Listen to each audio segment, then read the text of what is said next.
መጽሐፍ ቅዱስ ላይ 3 ዮሐንሶች እንዳሉ በአዲስ ኪዳን እንመለከታለን። አንደኛው ከበጉ ሐዋርያት መካከል አንዱ የሆነው ሐዋርያው ዮሐንስ ነው። እሱም ደግሞ ከጌታ ጋር በጣም የቀረበ ወዳጅነትና ግንኙነት ያለው ሐዋርያ ነው። እሱ ብቻ አይደለም። ከሶስቶቹ መካከል ጌታ ኢየሱስ ወደ ተራራ ጸሎት ይዟቸው ከሚወጣቸው 3ቱ ሐዋርያት መካከል አንዱ ዮሐንስ ነው። ያዕቆብ፣ ጴጥሮስና ዮሐንስ ከሶስቶቹ አንዱ ነው። ከጌታ ጋርም እጅግ የጠበቀ ግንኙነት ያለው ሰው ነው ሐዋርያው ዮሐንስ። ሐዋርያው ዮሐንስ ጻፋቸው 5 መጽሐፎች መካከል አንደኛው ከወንጌላት የዮሐንስን ወንጌል የጻፈው ዮሐንስ ራሱ ነው። ሁለተኛ አንደኛይቱን የዮሐንስን መልእክት የጻፈው የሁለተኛይቱን የዮሐንስን መልእክት የጻፈው ሶስተኛይቱን የዮሐንስን መልእክት የጻፈው ራሱ ዮሐንስ ነው። በስተመጨረሻም ደግሞ አራተኛውን የዮሐንስን ራእይ የጻፈው ራሱ ዮሐንስ ነው። ከዛ የዮሐንስንም ወንጌል የጻፈው እሱ ነው። አንድ ላይ 5 መጽሐፎችን ጽፏል። ከጌታ ጋር እጅግ የጠበቀ ግንኙነት የነበረው ሐዋርያው ዮሐንስ።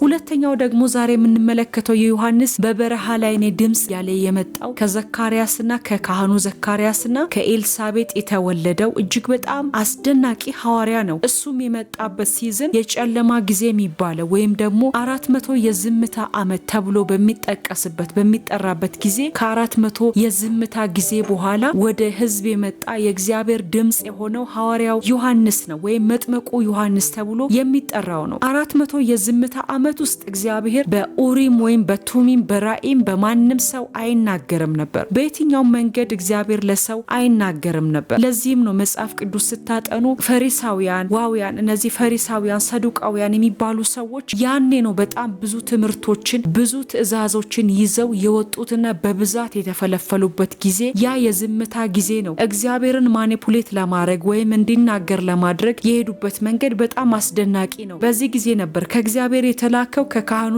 ዘካርያስና ከኤልሳቤጥ የተወለደው ዮሐንስ መጥምቁ ዮሐንስ ስለ እግዚአብሔር መንግስት እየሰበከ በንስሐ ወደ እግዚአብሔር ሰዎች እንዲመለሱ የእግዚአብሔር ድምጽ ሆነ ወደ ምድር የመጣው። እሱ ምድር ላይ የቆየውና ያገለገለው ለ6 ወር ብቻ እንደሆነ ይነገርለታል። እጅግ በጣም የጽድቅ ሰባኪ ነበር። መጨረሻ ላይም ሄሮዲያዳ የተባለችዋ ሴት ልጇን ወደ ንጉሱ ልካ ወደ ሄሮድስ እንድትዘፍንለት በመላክ ነበረ በጣም ተንኮል የተጠነሰሰበትን ሴራ ዘርግታ በስተመጨረሻም አንገቱ ተቆርጦ የሞተው እና ሐዋርያቶች መተው እንደቀበሩ መጽሐፍ ቅዱስ ይነግረናል። እሱ ሰው ደግሞ ሐዋርያው ዮሐንስ ነው። ሶስተኛው ደግሞ የማርቆስን ወንጌል የጻፈው ወይም ደግሞ ሐዋርያው ዮሐንስ የተባለው ማርቆስ ብሎ ነው መጽሐፍ ቅዱስ ስለ ማርክ የሚነግረን። እሱም ደግሞ ከሐዋርያት መካከል ስለ ጌታ ኢየሱስ እርገት ሞር ደግሞ ወደ ዓለም ሁሉ ሂዱ ወንጌልን ለፍጥረት ሁሉ ስበኩ የሚለውን በስፋት የተናገረው 16 ምዕራፎች ያሉትን የወንጌላትን መጽሐፍ አንዱን የጻፈው ዮሐንስ የተባለው ማርቆስ ነው። እሱ ደግሞ ሐዋርያ ዮሐንስ ወይም ማርቆስ የምንለው ነው። ዛሬ የተመለከትናቸው እነዚህ ሶስቶቹ በአዲስ ኪዳን የሚገኙ ሐዋርያቶች ናቸው።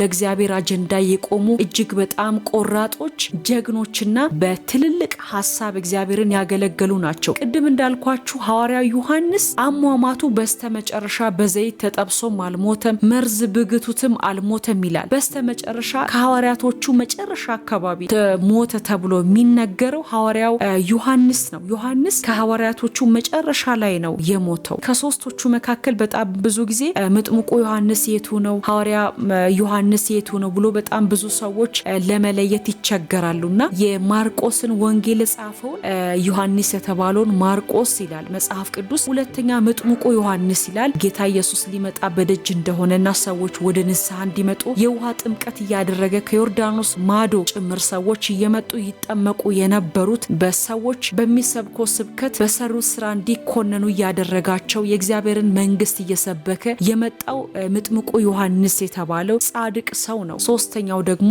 5ቱን መጽሐፍ የጻፈው ሐዋርያው ዮሐንስ ነው። የዮሐንስን ወንጌል አንደኛ የዮሐንስን መልእክት፣ ሁለተኛ የዮሐንስን መልእክት፣ ሶስተኛ የዮሐንስን መልእክትና የዮሐንስን ራእይ የጻፈው ሐዋርያው ዮሐንስ ነው። ጌታ ኢየሱስ ይባርካችሁ።